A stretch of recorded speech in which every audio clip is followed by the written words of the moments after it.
अभिनेत्रीला वचन दिलं हा की मी तुला माझ्या सिनेमामध्ये हिरोईन म्हणून कास्ट करणार. आणि मग मग काय? झाला सिनेमा झाला. झाला ना. काय? हे सांगून लय टाइम झाला पण सिनेमा नाही झाला. या संजू दादानं बरं नाही केलं ग बया. हिला सिनेमात घेतलं नाही बाया, हिला सिनेमात घेतलं नाही बाया, हिला सिनेमात घेतलं नाही बाया. जबरदस्त जबरदस्त. काय पाहतो आहे मी? काय? ही सुंदरी आहाहाहा. सुंदरींची सुंदरी आहेच मुळी ती. गुले गुलजार वा, वा, वा. गुलजारांची गुले गुलजार. सोपं घ्या सोपं हा घ्या. हा हा. तर तमाम मराठी इंडस्ट्रीला पडलेलं एक तेजस्विनी पंडित स्वप्न, तेजस्वी स्वप्न, तेजस्वी स्वप्न. पोरी, आज मी तुला तुझं भविष्य सांगणार आहे. हात दे तुझा माझ्या हातामध्ये. 1 मिनिट. अरे तू का बस? हा? तुम्हाला भविष्य सांगता येत नाही. ते मला माहिती आहे. मग असू दे पोरीचा हात जरा म्हणून चूक बघवत नाही यांना माझं. पण तुला सांगतो पोरगी लई टॅलेंटेड आहे. एकाचे 4 आणि 4चं 1 करण्याचा बळ तिच्या हातात आहे. काय सांगता? एकाचे 4 आणि 4चे 1 म्हणजे काय? एकाचे 4 कसे बुवा? कुठलं बी एक वाक्य द्या, पोरगी 4 पद्धतीने बोलते, व्हरायटी देते. वा वा. एकाचे झाले 4 आणि 4चे 1 म्हणजे? पोरीचा साडीचा बिझनेस आहे. हा, हा. 4 साड्या कापतील, त्याची मिळून 1 करते. वा वा वा वा वा. हे झालं एका साडीसाठी. पण बाकीच्या 3 ज्या वाया गेल्या त्याचं काय? अगं साडी कापुनी, ड्रेसच केला, साडी कापुनी, पर्सच केली. अगं साडी कापली, साडी कापली, साडी कापली. याला क्यों आठवलाय?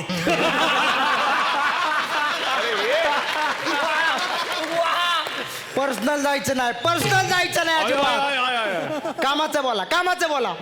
तर या सिनेमावाल्यांनी, अरे या सिनेमावाल्यांनी बरं नाही केलं ग बया. आम्हाला सिनेमात घेतलं नाही बया, आम्हाला सिनेमात घेतलं नाही बया, आम्हाला सिनेमात घेतलं नाही बया. अगं अगं अगं अगं बघितलंस का कोण कोण आली तिकडं? कोण कोण आले? येर पैशाची अख्खी टीम बसली. अख्खी टीम? कोण कोण हाय? कोण म्हणायचं? अरे सिद्धार्थ जाधव म्हणू नको, आहा. तेजस्विनी पंडित म्हणू नको, क्या बात है. मृणाल कुलकर्णी म्हणू नको, आहा. तिकडं बघितलं तर संजय जाधव म्हणू नको. आणि त्याला विसरलास? त्यो आणि कोण म्हणायचा? त्यो बसलाय त्यो. कोण ग? उमेश कामत, माझा उम्स. उम्स कसं? उम्स उम्स.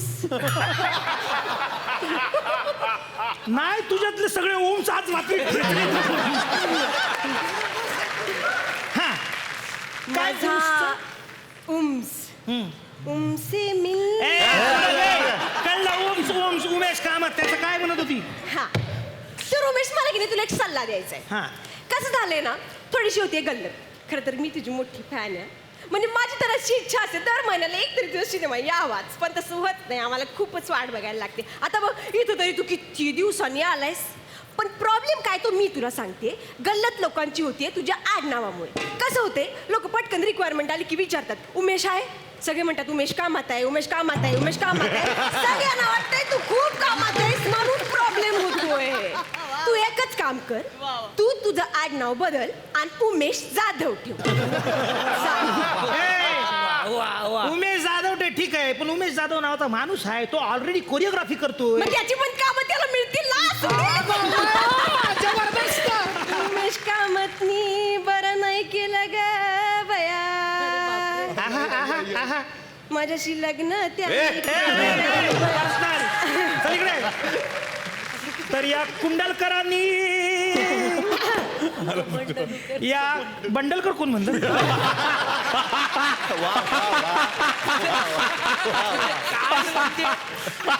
या स्क्रिप्ट मध्ये नव्हतं इथं आलं.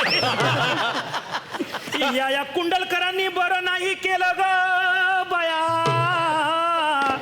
आम्हाला सिनेमात घेतलं नाही बयाग, आम्हाला सिनेमात घेतलं नाही बयाग, आम्हाला सिनेमात घेतलं नाही बयाग. हो, कुंडलकरांनी सिनेमे केले हॅपी जर्नी आणि वजनदार. वजनदार. नवीन सिनेमात काष्ट केलं कपल कपल. सोनाली आणि चांदेकर. वा वा, सोनाली आणि चांदेकर. आहा. आणि आमच्यासाठी झाले ते वांदेकर. का? कारण त्यांनी एवढा चांगला तरणा ताठा राजपुरुष बद्रिके खानदानाचा वारस आणि डोंबिवली सल्तनतचा राजकुमार सोन्यासारखा माणूस सोडून चांदेकराला घेतला. बापरे, स्वतःबद्दल किती आठवावं लागतंय तुम्हाला. नाही, माझं पण खरं तर हेच म्हणणं आहे की सचिनचा थोडासा इकडे प्रॉब्लेम झालाय. कारण का खरं तर मी सुद्धा तशा पद्धतीचा अभिनय करू शकते आणि सोनालीताई आणि मी जवळपास आवाज थोडासा आता बसल्यामुळे तसा येत नाहीये, पण मला येतो थोडा. मुळात कसं होतं की मी सुद्धा सर तशा प्रकारचा अभिनय करू शकते आणि मुळात हे माझ्यासाठी जास्त चॅलेंजिंग होतं. कारण का सोनालीताई ही सुगरण आहे, उत्तम कुक आहे ती, त्याच्यामुळे तिने एका सुगरणीचं काम करणं हे तिच्यासाठी चॅलेंजिंग नव्हतं सर. पण मला जेवण येत नाही सर, तर माझ्यासाठी हे जास्त चॅलेंजिंग होतं सर. आणि मला डिरेक्ट करणं तुमच्यासाठी जास्त चॅलेंजिंग झालं असतं असं मला वाटतं सर. हिच्यापेक्षा सुद्धा मला डिरेक्ट करणं. कोणाचा आवाज? सोनालीताईंचा.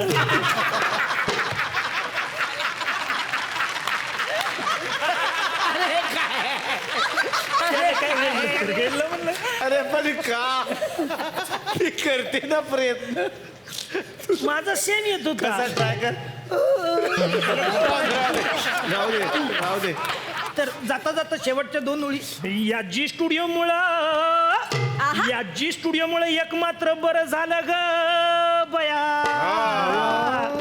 सिनेमाला सोनियाचा दिन आला, सिनेमाला सोनियाचा दिन आला, सिनेमाला सोनियाचा दिन आला.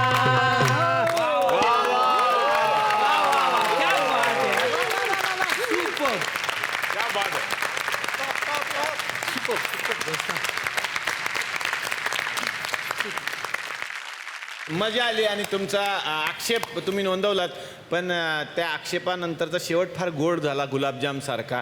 आणि गुलाबजामला तुमच्या शुभेच्छा असू द्यात, कारण महाराष्ट्राची खूप मोठी परंपरा आहे भारूड. आणि मला वाटतं की भारूड आत्तापर्यंत ऑथेंटिक भारूड या मंचावरती सादर झालं होतं, पण विनोदाच्या माध्यमातून भारूड परत एकदा जागवण्याचा चला आवायुधाचा पहिला प्रयत्न होता. आणि ते करावं ही आयडिया कुशल बद्रिकेच्या डोक्यातून आली होती, श्रेयाच्या डोक्यातून आली. त्यांच्यासाठी खरंच एकदा जोरदार.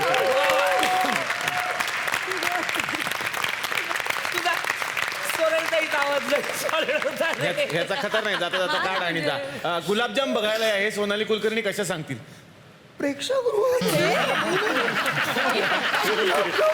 चला ते का? जावा.